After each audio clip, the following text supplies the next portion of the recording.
नमस्कार दोस्तों, जय माता दी। आपका मेरे YouTube चैनल में बहुत बहुत स्वागत है। आज हम सुनेंगे कार्तिक मास में एक बुढ़िया माई की खिचड़ी वाली कथा।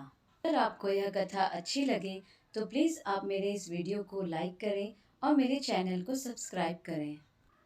किसी गांव में एक बुढ़िया रहती थी और वह कार्तिक का व्रत रखा करती थी। उसके व्रत खोलने के समय कृष्ण भगवान आते और एक कटोरा खिचड़ी का रख कर चले जाते। बुढ़िया के पड़ोस में एक औरत रहती थी। उसे हर रोज यह देखकर बुढ़िया माई से ईर्ष्या होने लगी। उसे ऐसा लगता था कि इसका तो कोई नहीं है, फिर भी इसे खाने के लिए खिचड़ी मिल ही जाती है। एक दिन कार्तिक महीने का स्नान करने बुढ़िया गंगा में गई। पीछे से कृष्ण भगवान वहां आए और खिचड़ी का कटोरा रखकर चले गए। पड़ोसन ने जब खिचड़ी का कटोरा रखा देखा और देखा कि बुढ़िया भी यहाँ नहीं है, तब वह कटोरा उठाकर घर के पिछवाड़े फेंक आई। कार्तिक स्नान के बाद बुढ़िया घर आई तो उसे खिचड़ी का कटोरा नहीं मिला और वह भूखी ही रह गई। बार बार एक ही बात कहती कि कहाँ गई मेरी खिचड़ी और कहाँ गया मेरा खिचड़ी का कटोरा। दूसरी ओर पड़ोसन ने जहाँ खिचड़ी गिराई थी वहाँ एक पौधा उगा जिसमें 2 फूल खिले। एक बार राजा उस ओर से निकला तो उसकी नज़र उन दोनों फूलों पर पड़ी और वह उन्हें तोड़कर घर ले आया और घर आकर उसने वह फूल रानी को दिए, जिससे सुनकर वह रानी गर्भवती हो गई।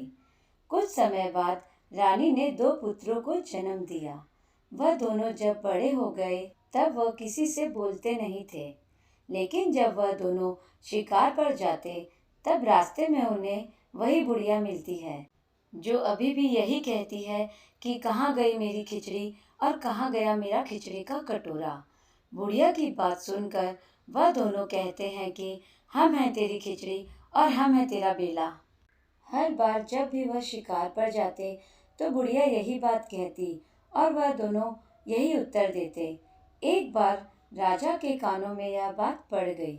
उसे आश्चर्य हुआ कि दोनों लड़के किसी से नहीं बोलते, तो वो बुढ़िया से कैसे बात करते हैं। राजा ने बुढ़िया को राजमहल पर बुलवाया और कहा कि ये दोनों तो किसी से बात नहीं करते, तो तुमसे कैसे करते हैं। बुढ़िया ने कहा कि महाराज, मुझे नहीं पता कैसे मुझसे बात करते हैं। मैं तो कार्तिक का व्रत करती थी और कृष्ण भगवान मुझे खिचड़ी का बेला भर कर दे जाते थे। एक दिन जब मैं स्नान करके वापस आई तो मुझे वह खिचड़ी नहीं मिली। जब मैं कहने लगी कि कहाँ गई मेरी खिचड़ी और कहाँ गया मेरा बेला, तब इन दोनों लड़कों ने कहा कि तुम्हारी पड़ोसन ने तुम्हारी खिचड़ी फेंक दी थी तो उसके 2 फूल बन गए। वह फूल राजा तोड़कर ले गया और रानी ने सूंघा तो हम 2 लड़कों का जन्म हुआ। हमें भगवान ने ही तुम्हारे लिए भेजा है। सारी बात सुनकर राजा ने बुढ़िया को महल में ही रहने को कहा। हे कार्तिक महाराज, जैसे आपने बुढ़िया की बात सुनी वैसे ही आपका व्रत करने वालों की भी सुनना।